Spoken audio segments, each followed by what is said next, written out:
Good afternoon or good morning, everybody, depending on where you are. My name is Leanne G. I'm the Water Resources and Disaster Management Specialist in the FAO Regional Office for Asia Pacific. Welcome to the, I think, fourth installment of the Water Tenure Mondays webinar series.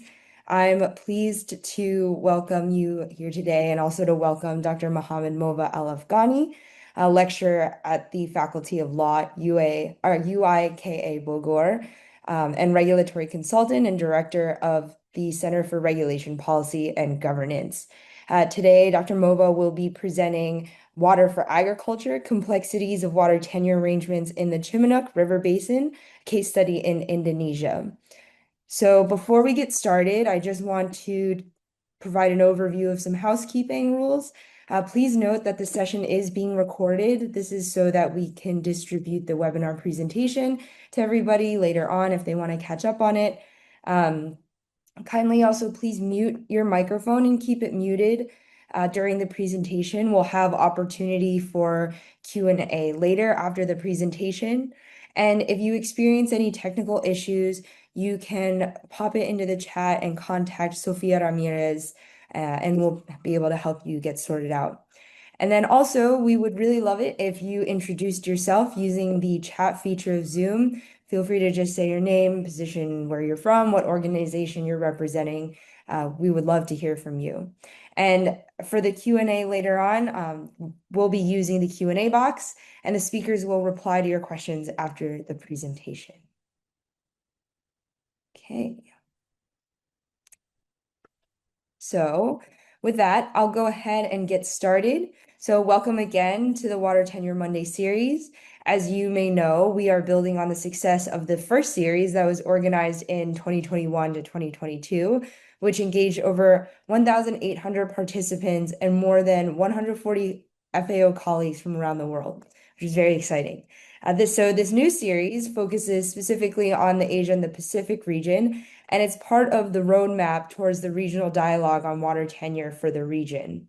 Now, since 2021, FAO has supported water tenure assessments, and since 2023, these efforts have been part of a larger initiative aiming to support the Committee on Agriculture or COAG's recommendations to launch a global dialogue on water tenure in order to develop principles of responsible governance of water tenure.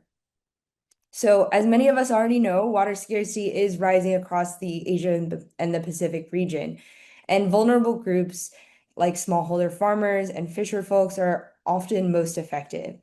Many of them rely on customary water practices that are not always formally recognized, making it essential to understand how water rights are legally defined, socially recognized, and implemented in practice.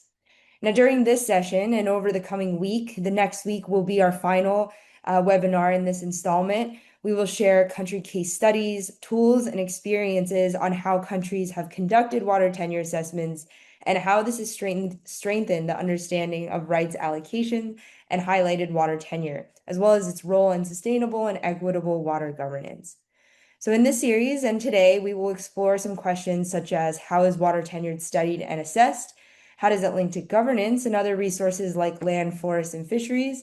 How can Asia and the Pacific region, how can the experiences in this region contribute to the global dialogue on water tenure?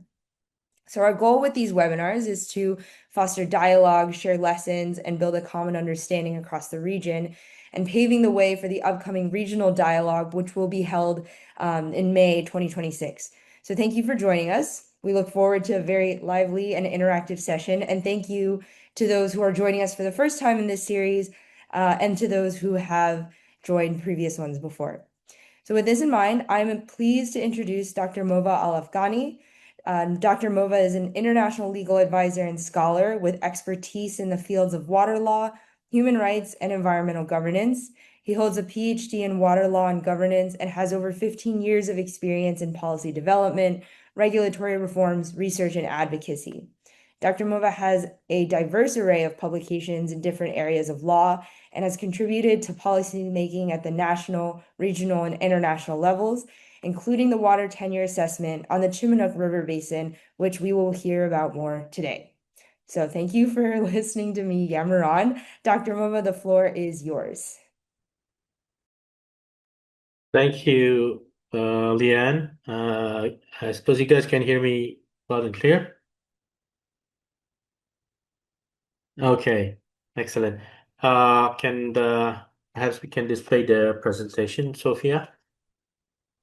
Hi, everyone. So my name is Mova. So this is actually the second phase of the water tenure assessment.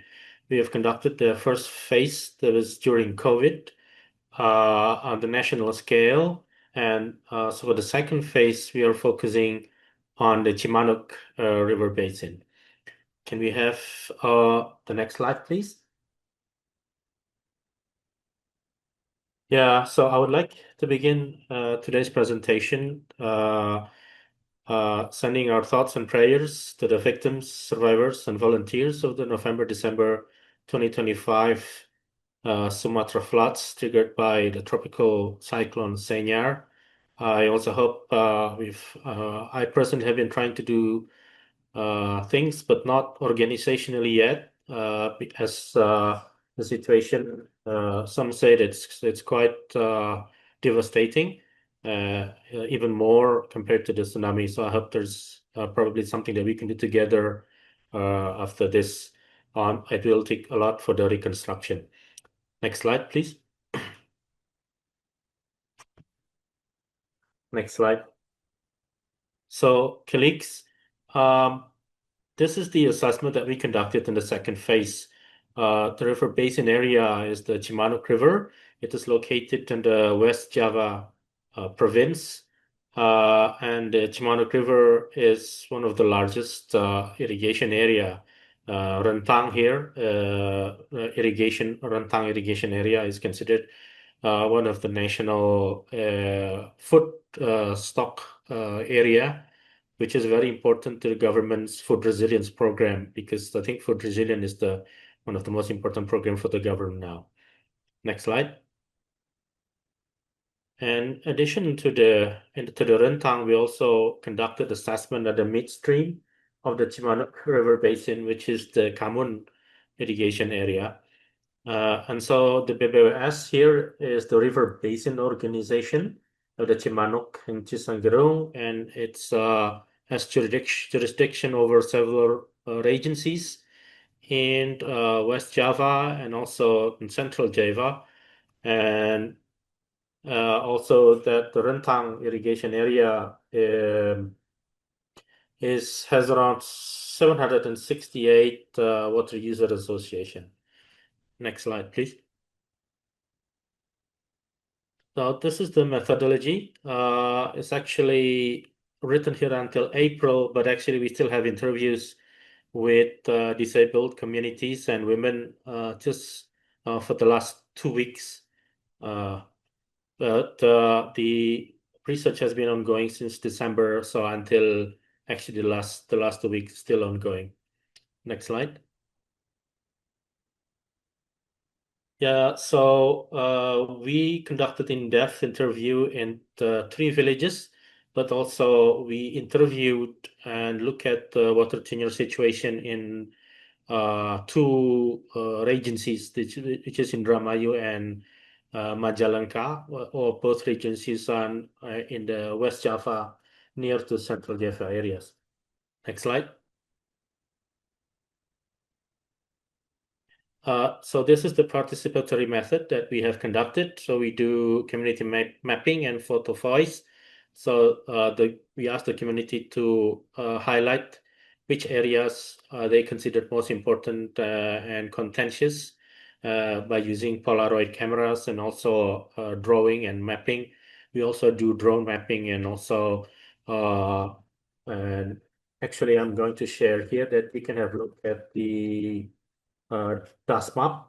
This is in the chat. You can have a look at some of the photos and also the story map from our fieldwork. Next slide, please.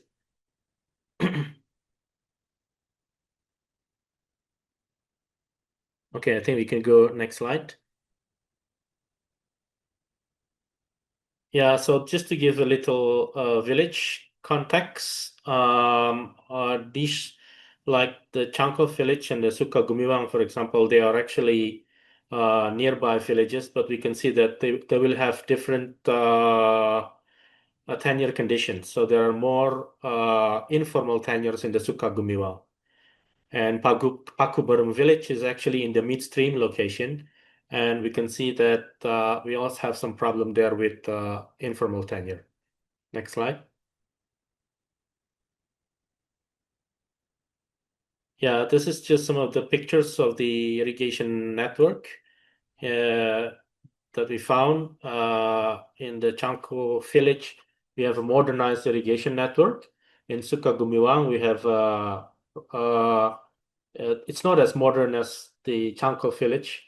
And in Pakuburam is also not modern. So I think the Pakuburam village, which is the third picture, is located in the midstream, and it's a part of the common irrigation area, and a lot of the primary and secondary channels and tertiary channels are not functioning well, and it gives rise to various informal tenures. Next slide.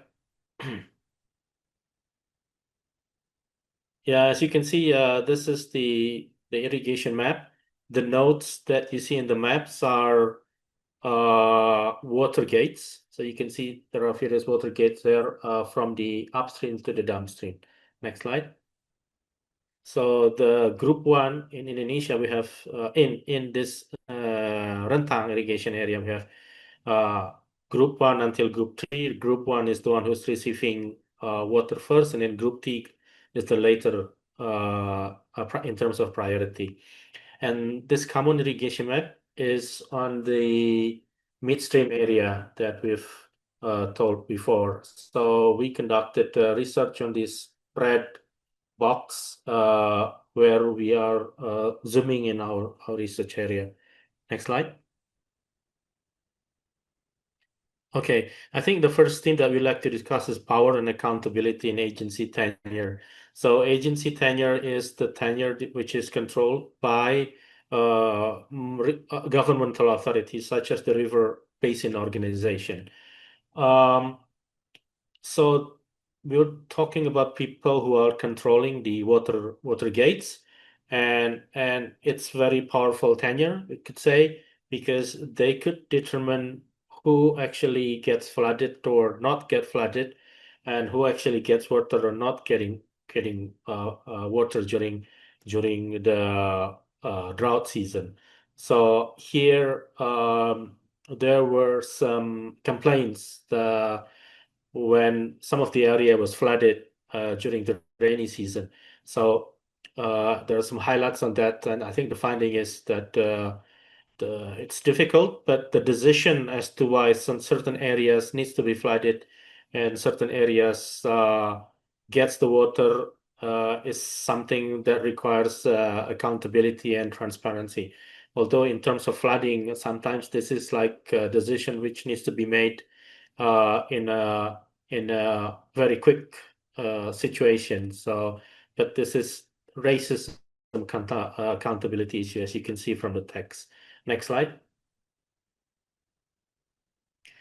No, this is another interesting finding which I've also delivered in some of the meetings. Uh,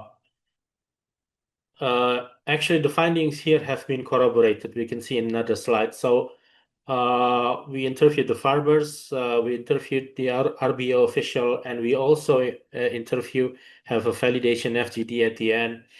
So in the midstream, there are some what the farmers call the water mafia. So the term is coming directly from the farmer, and then the the other end of the irrigation channel, you usually don't get water because the water are being redirected to the people of operating in the midstream. So this is again accountability issues with regards to the agency tenure.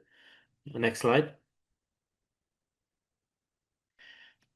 But however, the River Basin Organization have implemented some measures. So we do there is about 1 year distance between our first field work and then the validation, and it seems that the situation has improved. Uh, So this, what is it that they do? They do several measures. For example, they try to roll the officers at the water gates.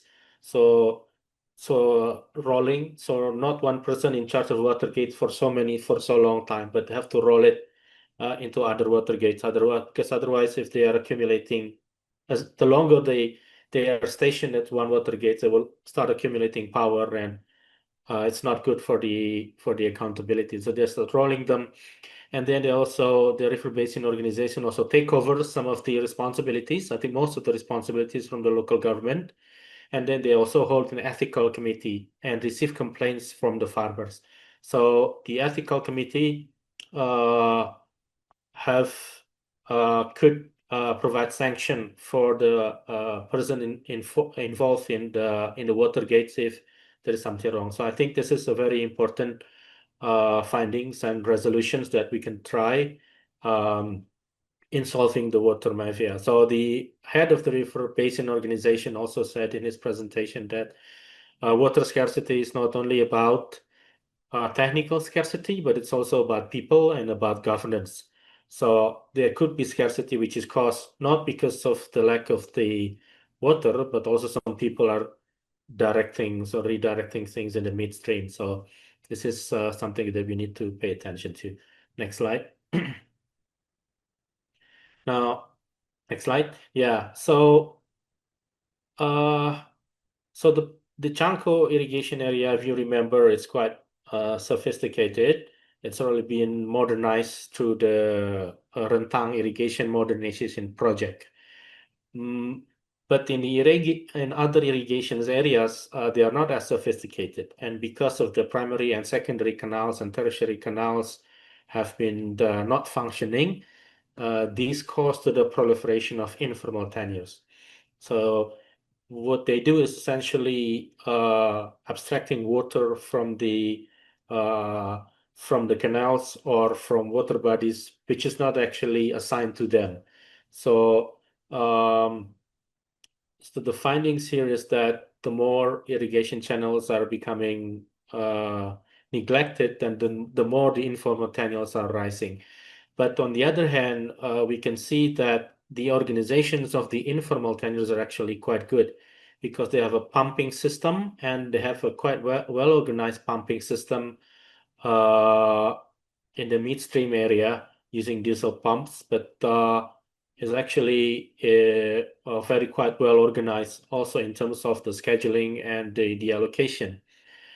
In certain sense, actually, the organization is better compared to the modernized irrigation system. So the modernized irrigation system, they have to redo everything and then reorganize everything. And also we can see that in some of the modernized irrigation system, uh, sometimes there is a clash. Well, I wouldn't say clash, but probably different kinds of organizations. So on the one hand, we have water user organization, which is a new modernized organization for water user association. But we have the traditional one, which is called the Raksa Bumi, which is organized actually at the village level. So the water user organization is organized not on administrative boundaries, but more could be between villages. But there are also the Raksa Bumi in West Java, we call it the Raksa Bumi, who is in charge of the village level. So I think between these two institutions, they exist one another. So yeah, so this is the causes of the informal tenure, and the other cause is of course in compliance with the cropping pattern, uh, because actually in the midstream area it is designated in the planning in the cropping plans for rice planting, but now it's being used for shallot cultivation because, of course, shallot is cash crops, and sometimes they plant it in the third and second planting season. So the second and third planting season is actually quite near to the drought, and this causes the people rice field in the downstream area not to receive water. So we can see there are some mismatch here, and also leads to the proliferation of the informal tenure as well. Next slide.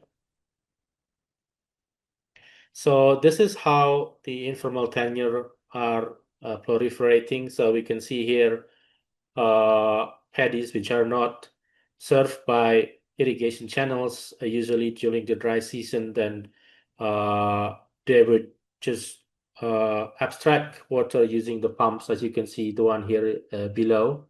And you can also see in the story map link that I shared, um, these are actually informal and could be illegal in certain sense, but they don't have other options because the tertiary channels are broken. Um, Next slide. Yeah, and so these are the kinds of different kinds of informal tenures. There, sometimes they use pump, but sometimes they dig the hole to irrigate their own well. So on the left side, they don't use pump, but they sort of dig the hole from the primary or secondary irrigation channel. So if you can imagine, if there are so many of these holes, probably hundreds of them at the primary irrigation channel, then the one in the downstream probably will have received very, very less water, especially during the drought season. Next slide. So we try to map the locations of the informal water tenure. Next slide. So these are the different kinds of the boreholes, and you can see there is a well with so many machines. So these are domestic household water tenure. They don't have a community-based water supply system in the Sukagumiwang village. So they resort to this one household using there is only one or three wells operating in the village. So they resort to this system where there are so many pumping machine gathering in one well. Next slide. These are also pictures of the other locations. Next slide. Yeah. Yeah, thank you. Before going to the Getty aspect, I think I would like to highlight also that even in the most sophisticated irrigation channels in the Chanko village, they have also informal tenures, usually in the areas with difficult topography. So we need also to bear that in mind. And now, as to the Getty aspect, um, I think in West Java or in the research area, women are not usually in charge of the water management. These are usually male. Uh, um, so usually the women are also only in charge of household water. So they consider it the allocations of water to be something that is reserved for the male. Next slide. And we asked the women what are their role in managing household water, as you can see here. So uh, only some are saying rice or field, but the most are in drinking water and washing and cooking. So mostly household chores. Next slide. Yeah, so these are some of these areas are not yet served by water utilities. And so, of course, then when there are difficulties, sometimes there are a lot of difficulties during the rainy season and during the drought. During the rainy season, for example, the water could get muddy, and during the drought, they'll have to resort to other water sources. Next slide. And yeah, so in dry season, most of the complaints are related to the dry season where the water flow has reduced significantly. Next slide. Yeah, these are some quotes from the women. Um, there are complaints about water quality and about river water quality, which used to be clean, but not so anymore. And also even the water utility, the water, actually, it's a smell coming from the chlorine. Actually, it's all right, but the women I think it needs more socialization that it's the smell of the chlorine is actually okay, but some people in the village are suspicious towards it. Next slide. Yeah, and so this is complaints about lack of water during the drought for household water use. Next slide. Okay, next slide. So this is interesting because this is drinking, these are wells, and the wells are located at the primary irrigation area. So if the RBO have to clear the canal for cleaning, I think I forget the month, was it October or November? Because the canal needs to be clean. They don't get any water at all. So the household water tenure here is somewhat reliant on irrigation tenure. So they use wells, so they build wells around the primary irrigation channel here in Sukagumiwa. Next slide. Yeah, this is the wells that I mentioned earlier, that they don't have a community-based rural water supply system in the area. Next slide. This is one of the sacred wells because they have a statue of a cow there, and of course they use it also for drinking water. It's one of the sacred area where they hold some religious and traditional ceremonies. So this is just an example of a customary water tenure. Next slide.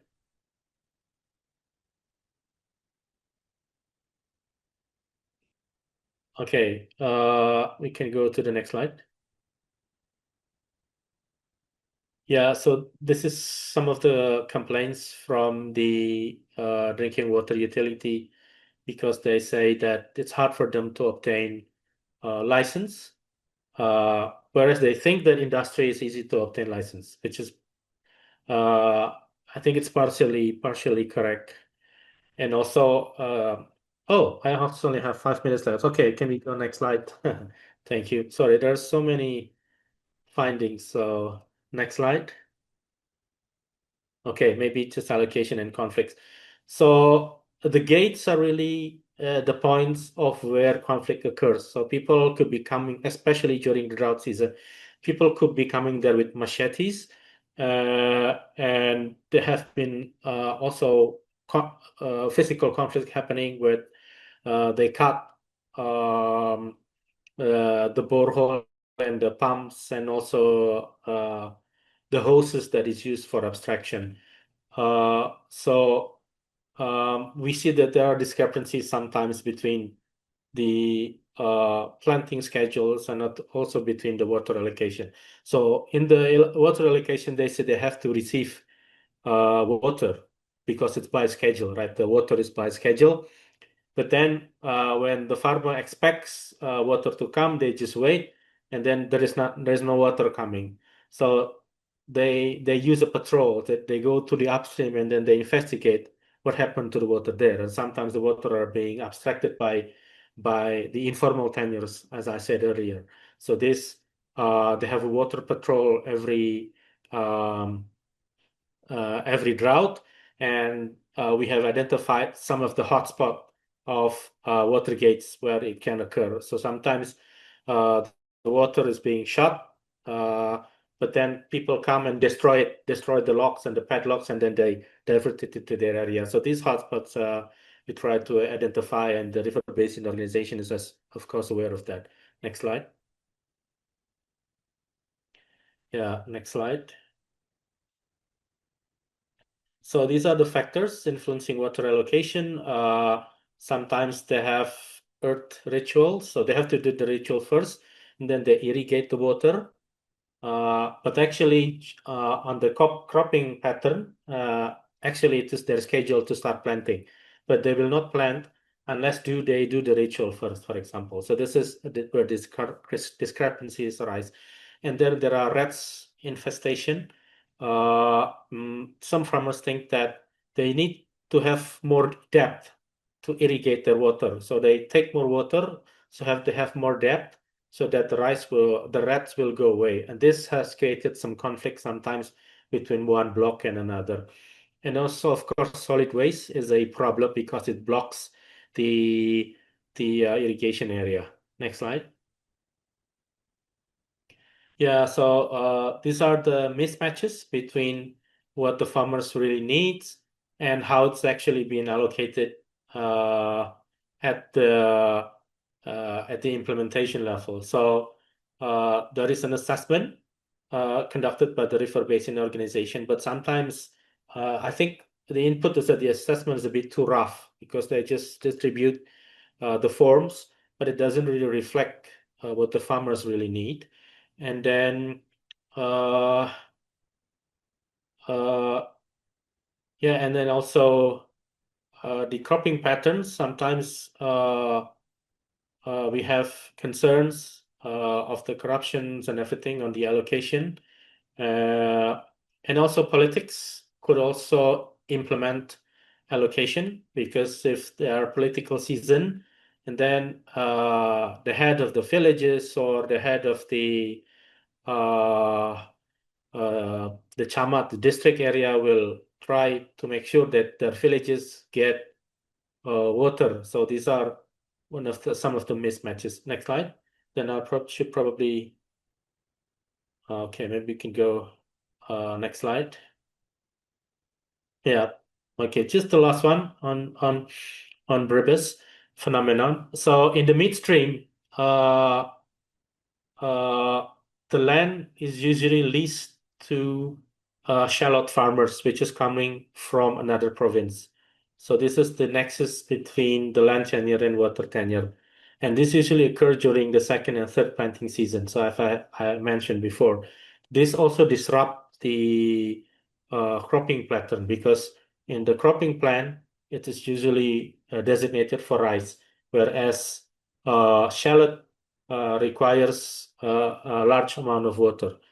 But of course, the investors that are coming from another area, they can purchase not purchase, but rent the land. So the owner, the farmers or the owner of the land in the midstream, they will lease it to the investors, and then the investors would use the land, but then they are being used for shallots, and then they also pay for the informal tenure using all the pumps, and this creates scarcity on the downstream areas.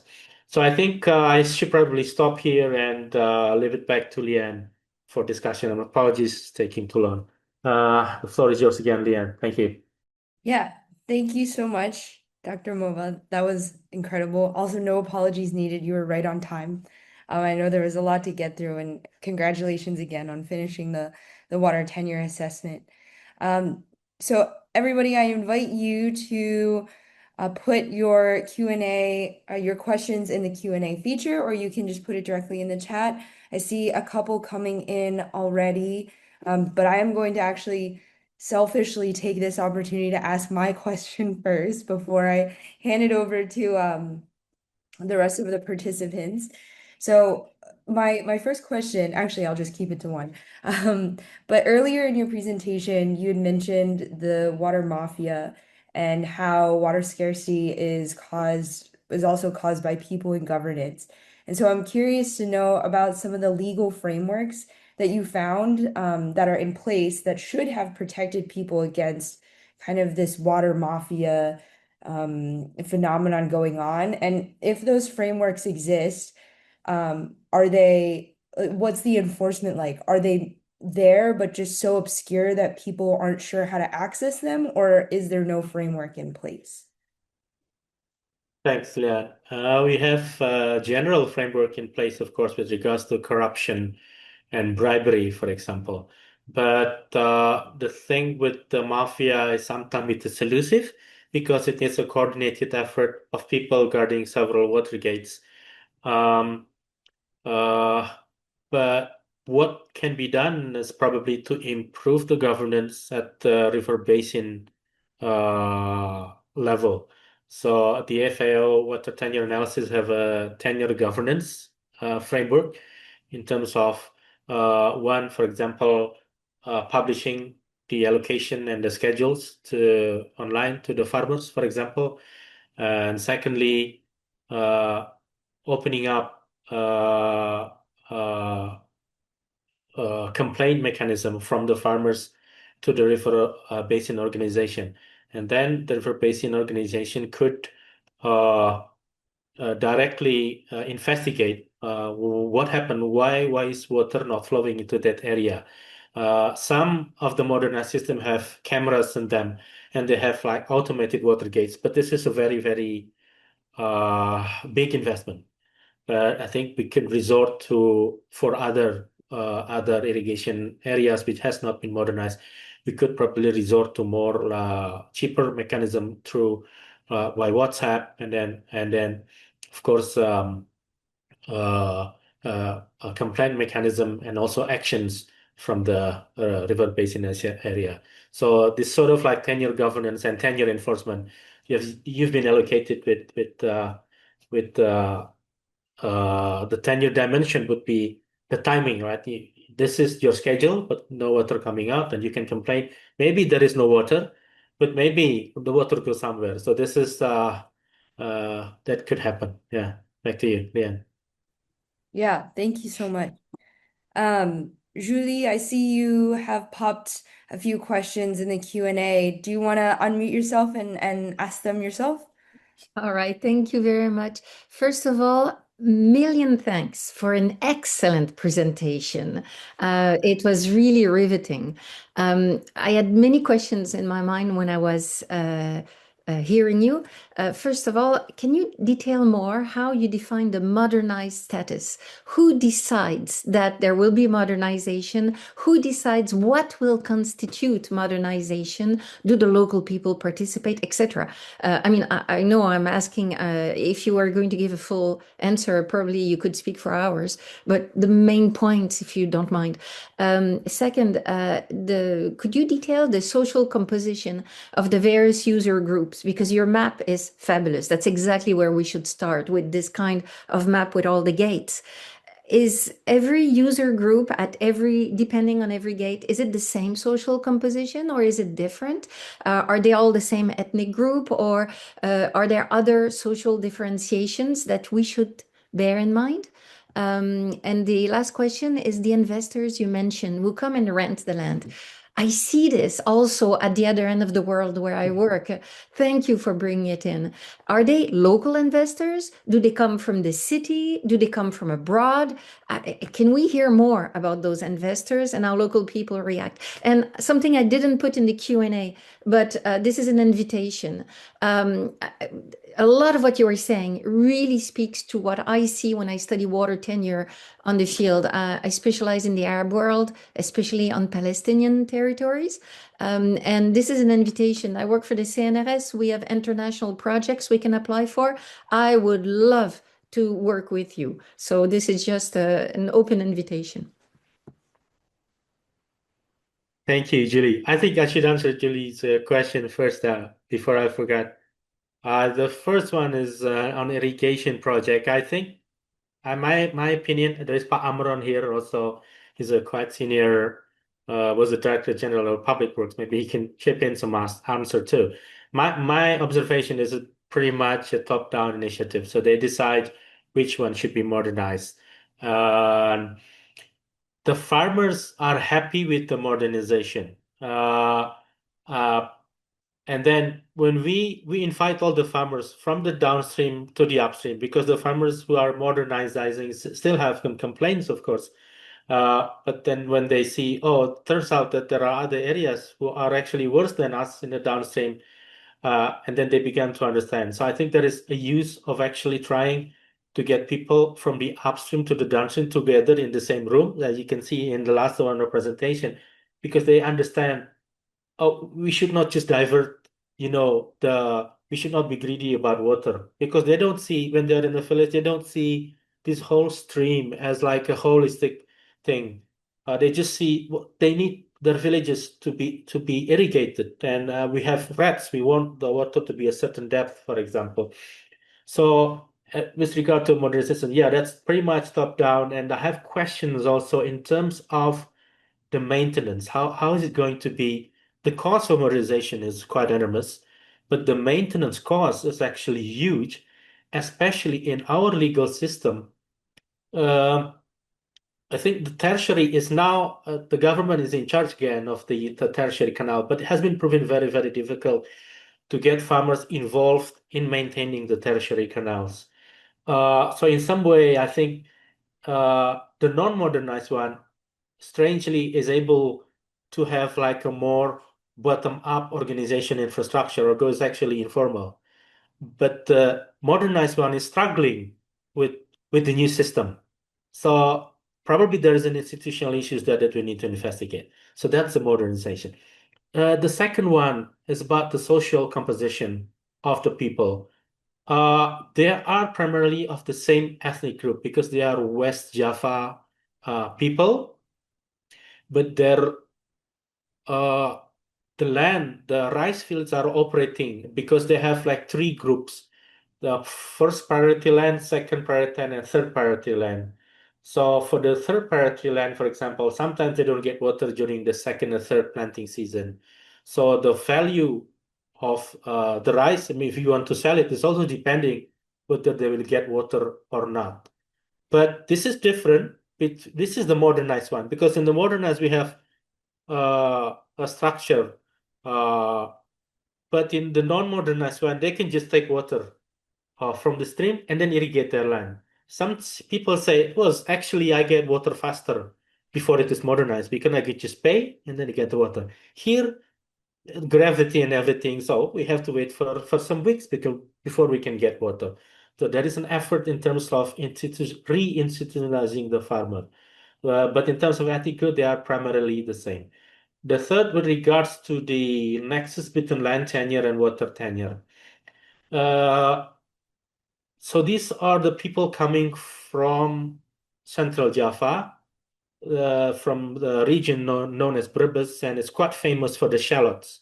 And they have this expertise of planting shallots and getting good shallots. So they go to the West Java and expand their shallot planting agenda, and they do it by leasing. And they have, of course, they have these are farmers also, but they are the locals will call them bosses because they can pay the rent. So as a farmer, I own the land. I should do nothing but just rent it to them, and then they will pay me, and then they can pay the pumper. They call it the pumping boss to irrigate the land. I can just receive water. And where But do these the are coming from. shallots go? Are they sold locally? Do they contribute to local food security, or are they sold only in the city or abroad? Where do the shallots go? I do not know that. That's a good question. We should ask again. Are they sell locally, or they take it back to Berbers and then go market it as a in another territory? Yeah, but I don't know. That's very interesting. Thank you. Thanks so much. That was really interesting. I know when it comes to leasing land too, that has some consequences because with more people in the middle, that just means a lot of the times the regulations get lost, and the people who are actually planting on the ground often don't really know kind of how to manage the water because the people who originally own the land might know, but that information never gets translated. So I know how complex that whole leasing can add to this network of water governance. And We I have think we should make it an actual topic among all of us. Because this coming in of investors, I see in many, many different places, and that is a real challenge for water tenure. Mm, Hmm. yeah, Hmm.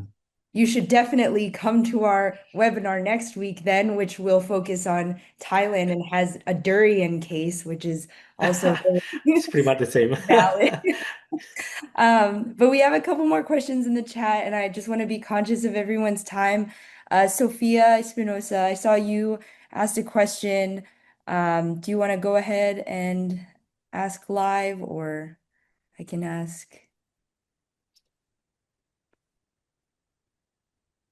Hmm? So Sophia asked, can you share some practices from people on the ground regarding the protection and allocation of rights at the community level? Sorry, what's the question again? So I'm gonna ask. Some Yeah. practice from the people on the ground regarding the protection and allocation of flats at a community level. Um, Well, that would be like bringing machetes. During- if it's their schedule, they will have to secure it. They will have to secure it themselves during the third planting season, during the drought. This would that would be the local enforcement, and then they have to make sure that they have to check the water gates by themselves. They bring a pickup truck to make sure that the water gates are directed towards their channels, and they do it in the night. And sometimes they bring machetes. So if there are illegal pumping, they will just cut the pumps and take it to the pickup truck. That's their enforcement mechanism. But if it gets really bad, then the armed forces could be involved and the local police could be involved. They have fights among themselves, then the River Basin organization would come down. And then, of course, the people who are guarding the water gates, they always say it's a very busy time during the drought season. When it gets bad, they have to, because sometimes people get angry. Oh, what are they doing to my pump? But you're illegal. Well, illegal anyway. But then the armed forces would go and then trying to settle it down. But this is really like uh the sort of enforcement mechanism.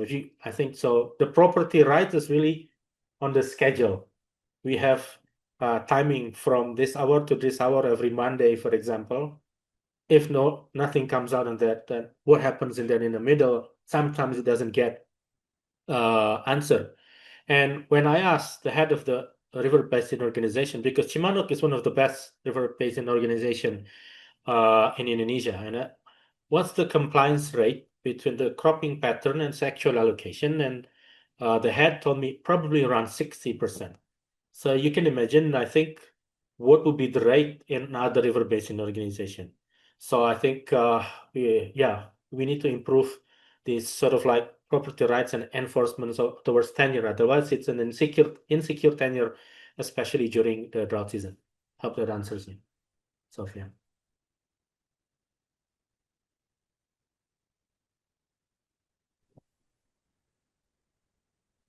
Great. Thank you. I'll take silence as yes. Yes, We have thank you, Robert. I see there's other questions, so I don't want to take the time of other participants. I see another question from Mohamad Amran from INAWP. How much does the water mafia actually take from the whole system, and is this just occasional? Thank you, Pamron. So Pamron is a former high-ranking official at the Public Works, now retired, and at the Indonesian Water Association. So, yeah, I think this was occasional, but in terms of during the drought season. So there is scarcity, and it's something they can monetize. They take around 30 million per village. So that's what the farmer told us. If you want to get water, and you pay 30 million rupiah per village. But we heard that there's been some crackdown at the River Basin Organization level, and some of the land that haven't received water for many, many years. I heard that after the crackdown, now they start receiving water during the third planting season. So uh, I think it's a good enforcement mechanism that probably can be replicated across different other river basin organization in Indonesia. Thank you. Hope that explains. Yeah. Amron, I saw that you had some follow-up. Do you want to unmute yourself and uh, share?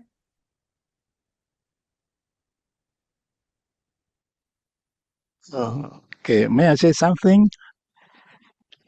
Yeah, Please, this please is go ahead. interesting report actually.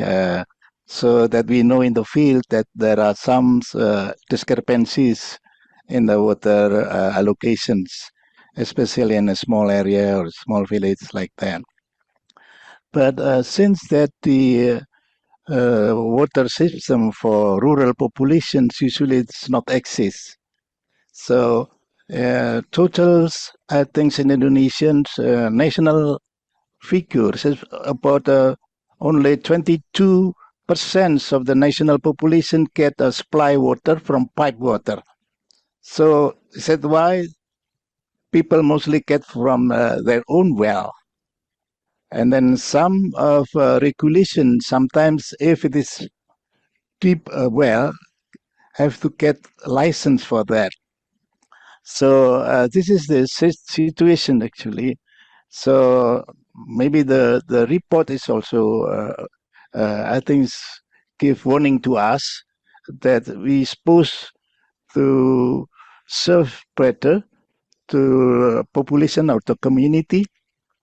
But again, that still as water in a dry season usually is not enough, especially if there is no reservoir.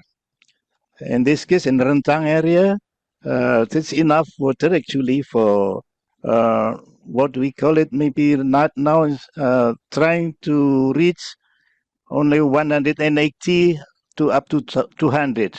That means only 2 seasons, and the next season will be about around 80 to 100% in the next seasons. So the third seasons, perhaps there's no guarantee for that. So this is the situations. Perhaps this has then become, that mafia take place on that. The next is about pumping systems. This is actually not in the systems that according to irrigation system. So this is new due to the problems of food security or whatever. So to reduce import, so that governments and some ministries provide pumps, and then pumps sometimes not correlated with the irrigation system, so sometimes disrupt or whatever the system already exists there. So this is a kind of contra effort. So that's once irrigation system is there, but then pumps is also there. Just make it the allocation is difficult because previously they calculated enough for the seasons, but then if there's no new pump system, that may be different. Beside that, also using the groundwater is actually supposed to be the next to the surface water, to the declining of the whatever the surface or land subsidence to the groundwater systems.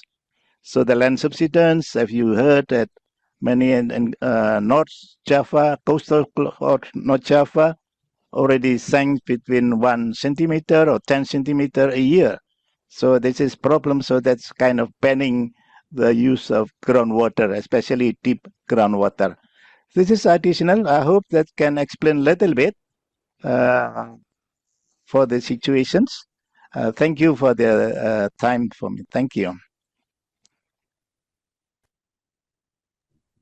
Thank you so much. I know we're running a bit out of time and actually more questions flooded in. So I apologize in advance, everybody. If we can't get to your question, we'll email them to Dr. Mova afterwards and he'll be able to respond to them. But I do want to ask 2 more questions and we'll see if we have time for them. From Mohamad Kefi, is there a pricing system for water allocation and is there a monitoring system for water quality, whether that's drinking or irrigation? Okay. There is no pricing system. I think most farmers are protected under de minimis use. There is a limit to the de minimis use, and afterwards they have to obtain some approval. But it's not monitored, so we don't know. We don't know who is actually surpassing their needs. There is no volumetric pricing. I think those who are for it's not subsistence. We call it people's farming, but I think people's farming is actually lower than higher than subsistence farming. Subsistence farming basic. We have people's farming in here, and then we have the one which is needing license. But we don't know. It's hard to police. So There is no mechanism for that. There is for water quality, there is for some river basin area, they have online system for measuring some of the contaminant. Yes, it is this called the OnLIMO system, but not all of the river basin area, and it only looks at basic parameters, but not really like a sophisticated parameter that needs to go into the laboratory. And I think there is another question from Rasha Ibrahim, if I may answer it, Lian. Yeah, go for it. Yeah, this is related to Pa Amron's explanation just now. There has been some intention to formalize, and it's relaxing the river basin organization. But as Pa Amron explained, if we formalize everyone, then it will disrupt the allocations on the downstream area. And secondly, I think we need to re-regulate our de minimis system that is coming from the groundwater, because a lot of people are using groundwater and it's protected somehow under the de minimis use, although there are limitations. And I think we need to have more coordination between the river basin organization and the military, and as well the agricultural department. Why? Because the military and the agriculture department, they are now distributing pumping stations to the farmers to achieve rice yield target. But this pumping station, if it's correct, then it's fine. But if it is incorrectly applied, they can abstract water from the primary sources to the detriment of stream users, or they can use it for abstracting groundwater. I think this could be quite dangerous. So we need more coordination in terms of surface water and groundwater, in terms of different departments and initiative in light of the president's food resilience agenda. Back to you, Lian. Thank you so much, Dr. Mova. That was really, really helpful. I know it's a very precarious balance between, in the process of formalizing water tenure between upstream and downstream users. And sometimes when people hear, involving the military, they get a little bit tense because of the kind of implications of that. But it seems like here in the Cimanuk River Basin, they do quite have a important role to play. So thank you for that explanation. But with that, that is the end of today's webinar. Again, encourage participants to keep sending their questions through Q&A before we close out, because we'll be able to send those to Dr. Mova by email. The video and the PowerPoints will be available on the ScaleWatt website, and we'll circulate those with you all today, or not today, sorry, in the near future, once they're published. And then our last session for this series is next week on Monday, same time, 3 p.m. Bangkok time, and that'll feature 2 case studies from Thailand. And thank you again, Dr. Mova, for your time and for your efforts on this water tenure assessment. This is really incredible work. I'm really glad it's getting kind of the recognition it is deserved. And thank you, everybody, for participating and for your engagement. Lots of great questions today. I learned a lot, and I learned a lot hearing from you. And then next year, we are going to have another series on water allocation, innovations, and linkages with other natural resources. More information about that second webinar series will come in the next few weeks. And I also want to highlight that the Water Tenure Champions campaign for Thailand has been launched. This is just a national initiative for now, but later on it'll be branching out into a regional initiative. I don't know if I see any Thai participants today, but just a heads up, it'll be a regional thing next year, as well as the regional dialogue, which will take place next year, and more information will come out about that in the coming weeks as well. So thank you all again for your time. I know we went a couple minutes over, but deeply, deeply grateful for your participation and engagement, and I hope you all have a wonderful rest of the week.